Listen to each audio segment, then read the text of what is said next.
사무엘하 12장 1절로 14절까지 말씀을 받겠습니다. 15절까지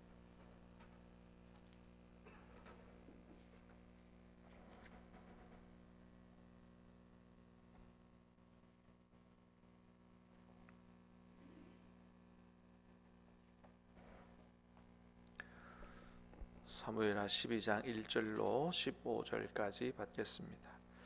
여호와께서 나단을 다윗에게 보내시니 그가 다윗에게 가서 그에게 이르되 한 성읍에 두 사람이 있는데 한 사람은 부하고 한 사람은 가난하니 가난한 사람은 아무것도 없고 자기가 사서 기르는 작은 암양 새끼 한 마리뿐이라. 그 암양 새끼는 그와 그의 자식과 함께 자라며 그가 먹는 것을 먹으며 그의 잔으로 마시며 그의 품에 누움으로 그에게는 딸처럼 되었거늘.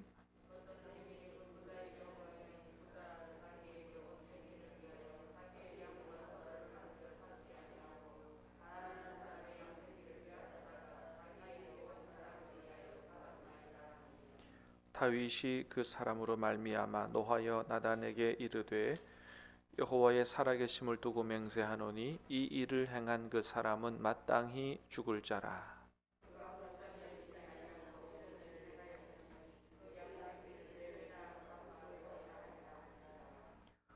나단이 다윗에게 이르되 당신이 그 사람이라. 이스라엘의 하나님 여호와께서 이와 같이 이르시기를 내가 너를 이스라엘 왕으로 기름 붓기 위하여 너를 사울의 손에서 구원하고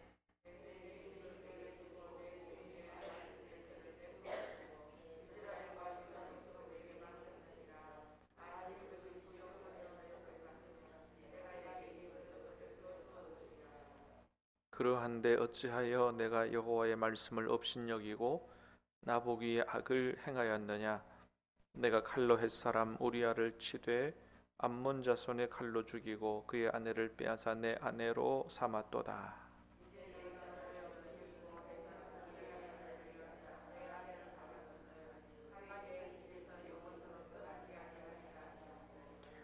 여호와께서 또 이와 같이 이르시기를 보라 내가 너와 내 집에 재앙을 일으키고 내가 내 눈앞에서 내 아내를 빼앗아 내 이웃들에게 주리니 그 사람이 내 아내들과 더불어 백주에 동침하리라.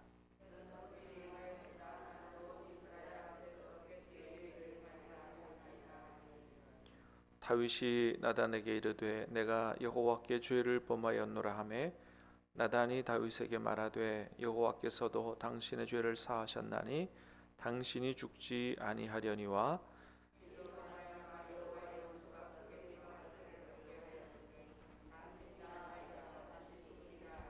같이 읽습니다. 나단이 자기 집으로 돌아가니라. 아멘. 자, 오늘 말씀은 하나님이 범죄한 다윗에게 나단 선지자를 보내서 죄를 지적하고 회개하도록 하는 이런 내용을 볼 수 있습니다. 자, 1절 말씀을 다시 보겠습니다. 시작. 여호와께서 나단을 다윗에게 보내시니 그가 다윗에게 가서 그에게 이르되 한 성읍에 두 사람이 있는데 한 사람은 부하고 한 사람은 가난하니. 자, 여호와께서 나단을 다윗에게 보내시니. 우리는 이 말씀에서 하나님이 다윗을 얼마나 사랑하시는가 하는 것을 볼 수가 있습니다. 여러분 어제 말씀에서도 우리가 봤던 것처럼 다윗이 여러분 하나님 앞에 얼마나 큰 죄를 졌어요. 남의 아내를 빼앗는 간음죄를 지은 건 넘어서서 그 남편을 최전장의 전선에 보내서 죽게 하는 이런 살인죄까지 저지르는 엄청난 죄를 저질렀죠. 오늘 말씀에서도 하나님 그러시잖아요. 네가 나를 업신여긴 거다. 하나님을 업신여긴 죄, 이거 죽어 마땅한 죄 아니에요? 간음죄를 넘어 살인죄까지 지은 이 엄청난 죄를 지었는데 하나님이 그런데도 불구하고 이 다윗을 안 버리셨다는 거예요. 그리고 나단 선지자를 보내서 그 죄를 책망하고 회개할 수 있는 기회를 주시고 있다는 것입니다. 할렐루야. 여러분, 이 얼마나 큰 은혜예요. 안 버리신다는 거예요. 책망하신다는 거예요. 회개할 기회를 주신다는 거예요. 사랑하는 여러분, 이거 뭘 얘기하는 거예요? 비록 우리가 설사 이렇게 된다고 해도 하나님은 우리를 버리지 아니하신다는 것입니다. 할렐루야. 믿으시기를 바랍니다. 그렇다고 큰 죄를 져도 괜찮다 뭐 이런 얘기가 아니잖아요. 우리가 비록 이렇게 큰 죄를 짓는다고 할지라도 하나님이 우리를 안 버리신다는 거예요. 예수 그리스도 안에서, 십자가 안에서 부어진 우리를 향한 하나님의 사랑은 어떤 일이 있어도 변하지 아니하는 줄로 믿으시기를 바랍니다. 안 변한다는 거예요. 그래서 내가 큰 죄를 졌다 그래서 하나님이 나를 버리실 거야, 이런 생각, 이런 불안에 빠지면 안 된다. 하나님께서 나를 하나님의 자녀 삼으시기 위해서 하나님의 독생자 예수 그리스도를 십자가에 내어주시고 버리셨다는 거죠. 이에 더 큰 사랑이 어디 있느냐. 나를 사랑하신다는 게 확증되었다고. 죄인 되었을 때에 나를 사랑하셨다고, 그 사랑이 확증되었다고 말씀하고 있습니다. 그래서 그 무엇도 우리를 그 사랑에서 끊을 수 없다고 사도 바울은 선언하고 있습니다. 히브리서 13장 5절에서도 하나님 말씀하세요. 내가 결코 너희를 버리지 아니하고 너를 떠나지 아니하리라. 할렐루야. 결코 버리지 않고 떠나지 않는다. 여러분, 오늘 이 말씀 마음에 새기고 이 말씀 생각하며 감사하며 찬양하며 살 수 있게 되기를 축복합니다. 주님, 나를 떠나지 않으신다 그랬다. 나를 결코 버리지 않으신다 그랬다. 비록 내가 큰 죄에 빠져들어 큰 죄를 짓는다고 해도 결코 버리지 않고 결코 떠나지 않는다 라는 말씀을 가슴에 새기며 감사하게 되기 바라고, 찬양하게 되기 바라고, 그래서 더더욱 죄를 짓지 않도록 하는, 하나님 기쁘시게 하는 그런 삶, 그런 하루 될 수 있게 되기를 주님의 이름으로 축복합니다. 자, 이렇게 하나님이 다윗을 사랑하셨어요. 나단 선지자를 보냅니다. 다윗이 지은 죄를, 다윗은 완전 범죄를 꿈꾸고 그렇게 해서 했지만 하나님 다 보고 계셨다. 죄를 지적해요. 그래서 나단 선지자가 다윗에게 가서 이야기를 들려줍니다. 왕이시여, 이런 일이 있었답니다.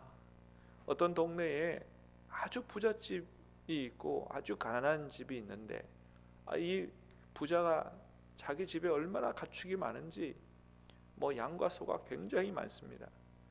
가난한 사람은 너무너무 가난해가지고 그 가축이라고 하는 것은 자기가 사서 기르는 이 작은 양 새끼 하나밖에 없는데 얼마나 애지중지 길렀는지 마치 자기 딸처럼 그렇게 기르는 아주 이 귀한 양입니다. 양 새끼입니다. 그런데 이 부자가 자기 집에 손님이 왔다고 자기 집에 많은 양 새끼 놔두고 그거 안 잡아 대접하고 이 가난한 사람의 자기 딸처럼 기르는 암양 새끼 하나 잡아다가 뺏어가지고 잡아가지고 행인에게, 손님한테 대접했습니다. 어떻게 이런 일이 있을 수 있습니까? 그랬더니 그 얘기를 들은 다윗이 막 노발대발하는 거죠. 노발대발하면서 뭐라 그래요? 그 사람은 내가 하나님의 이름으로 맹세하니 결단코 죽을 자라고, 반드시 심판받아 죽어야 된다고. 여러분, 우리는 여기서 뭘 보게 돼요? 소위 말하는 내로남불은 오늘날만 있는 게 아니고 옛날에도 내로남불 썼다는 거예요. 이게 참 이 죄에 물든 인간의 모습인 거죠. 남이 죄를 지을 때는 막 불같이 화를 내는 거예요. 근데 내 죄에 관해서는 너무너무나 관대한, 여러분 TV만 틀면 날마다 그 얘기 나오잖아요. 정치권에서도 야당 여당 바뀌잖아요. 똑같은 상황에서도 막 야당을 향해서는 다른 당을 향해서는 막 야단을 치고 근데 나중에 이 TV 그 화면을 옛날로 돌려보면 똑같은 상황이었어요. 똑같은 상황에서 자기들은 괜찮다 그러고, 뭐 요즘에 정치보복 수사 이런 얘기 많이 나오던데, 옛날에 그런 게 정치보복 수사면 맨날 해도 됩니다 이런 얘기 했는데 똑같은 상황에 걸린 거죠. 이게 뭐 정치인들뿐만 아니고 모든 사람들에게, 예? 내가 하면 로맨스고 남이 하면 불륜이고 이제 이렇게 적용이 된다는 거죠. 그런데 하나님이 뭐라 그래요? 그 사람이 바로 너다라고 그렇게 아주 정확하게 지적을 하시죠. 자, 7절 말씀을 한번 읽어보겠습니다. 자, 7절 시작. 나단이 다윗에게 이르되 당신이 그 사람이라. 이스라엘의 하나님 여호와께서 이르시기를 내가 너를 이스라엘 왕으로 기름 붓기 위하여 너를 사울의 손에서 구원하고. 그게 바로 너다. 여러분, 하나님은 우리가 죄를 지으면 죄를 깨닫고 회개하기를 원하십니다. 그래서 비록 나단 선지자를 다윗에게 보낸 것처럼 누구를 우리한테 보내가지고 당신 옛날에 그 죄 지었잖아 이렇게는 안 하시지만은 대부분 어떻게 하세요? 우리 안에서 말씀하시는 거예요. 우리 안에서 그 죄에 대해서 계속해서 말씀하세요. 깨닫게 하십니다. 그래서 회개하게 하기를 원하시는 거예요.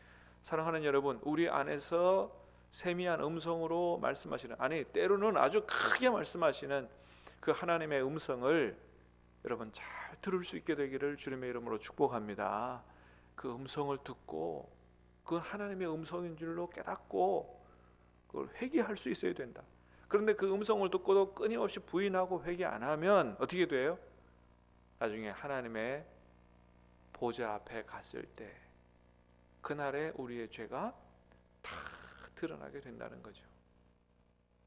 그러면 여러분 이제 하나님 앞에 가서 하나님의 품에서 영생 복락하고 해야 되는데 하나님 앞에 가서 우리 지은 죄가 다 드러나면 어떻게 되겠어요? 그래서 죄를 지을 수 있다고 해도 오늘 말씀하시는 하나님의 음성을 듣고 빨리 회개하는 게 중요하다라고 하는 것입니다. 그래서 다윗에게 하나님이 전곡을 찔러서 그게 바로 너다라고 말씀하셨을 때 다윗은 사울 왕처럼 변명하지 않았어요. 뭐 하나님 앞에 좋은 거 드리려고 그랬습니다.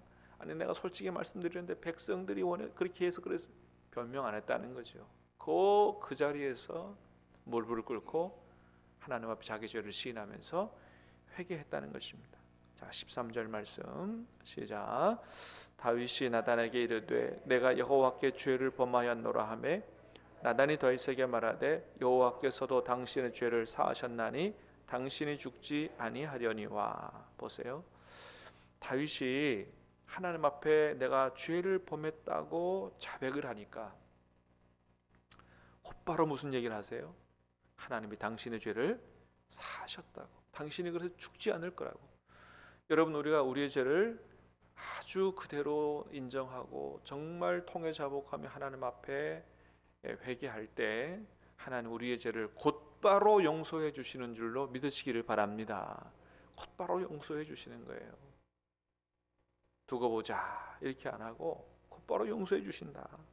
여러분, 다윗이 얼마나 큰 죄를 지었어요. 여러분, 이거 이렇게 쉽게 용서해 줘도 되는 거예요? 근데 하나님이 우리를 심판하지 않고 우리를 죽이지 않고, 여러분 죄의 삭은 사망이잖아요. 죽이지 않고 곧바로 용서를 해주셨다라고 하는 것이죠. 자, 그런데 14절 시작.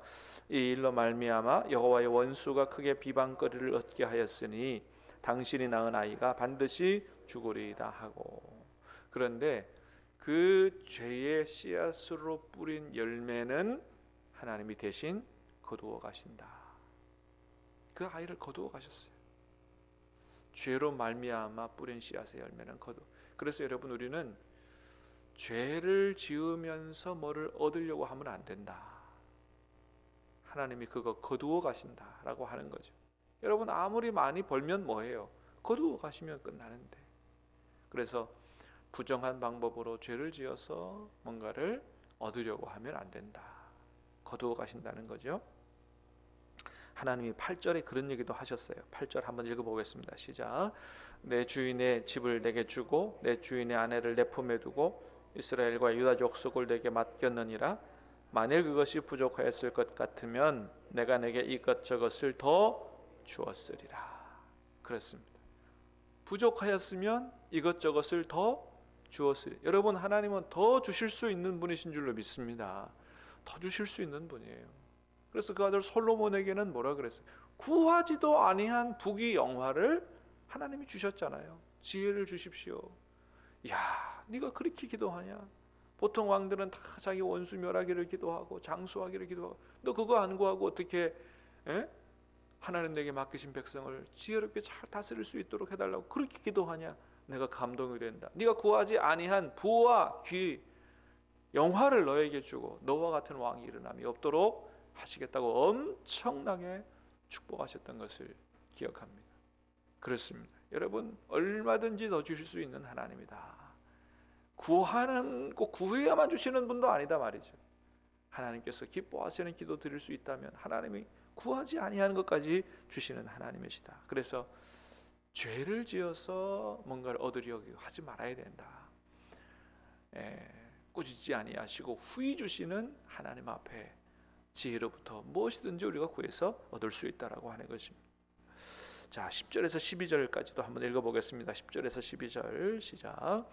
이제 내가 나를 업신여기고 햇사람 우리아의 아내를 빼앗아 내 아내로 삼았은즉 칼이 내 집에서 영원토록 떠나지 아니하리라 하셨고, 여호와께서 또 이와 같이 이르시기를 보라, 내가 너와 내 집에 재앙을 일으키고 내가 내 눈앞에서 내 아내를 빼앗아 내 이웃들에게 주리니 그 사람들이 내 아내들과 더불어 백주에 동침하 은밀히 행하였으나 나는 온 이스라엘 앞에서 백주의 이 일을 행하리라 하셨나이다 하니. 그러니까 엄청난 징계를 예고하시죠. 읽어보면 와, 이럴 수가 있나 할 정도로. 그러니까 다윗의 범죄에 대해서 하나님이 회개하셔서 다윗의 죄를 용서하셨어요. 다윗을 심판해서 죽이진 않으셨어요. 그런데 그 대신 다윗의 집에 재앙을 일으키실 거라고, 엄청난 그것도 재앙을 일으키실 거라고 말씀하십니다. 왜 이렇게 하세요?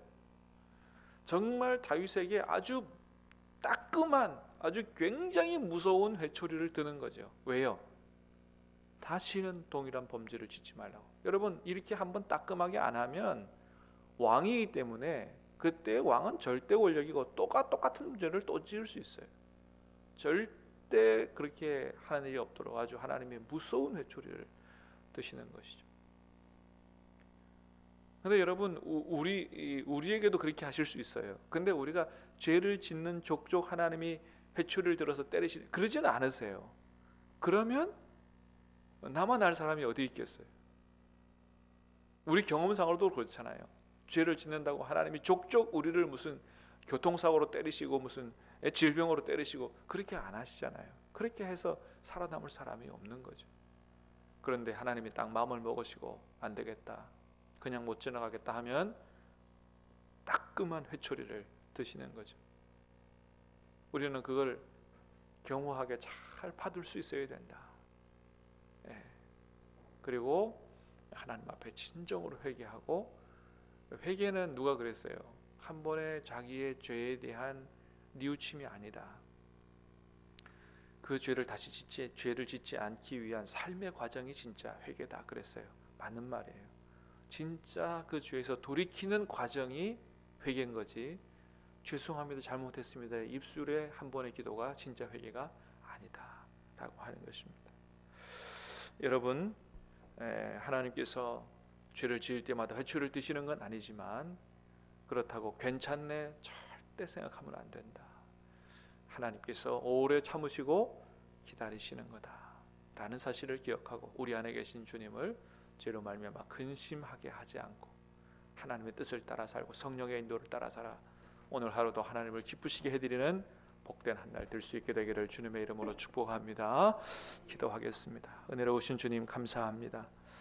다윗이 이렇게 엄청난 죄를 지었음에도 불구하고 그를 버리지 않으시고 나단 선지자를 보내서 죄를 지적하시고 깨닫게 하시고 회개하게 해 주시오니 감사합니다.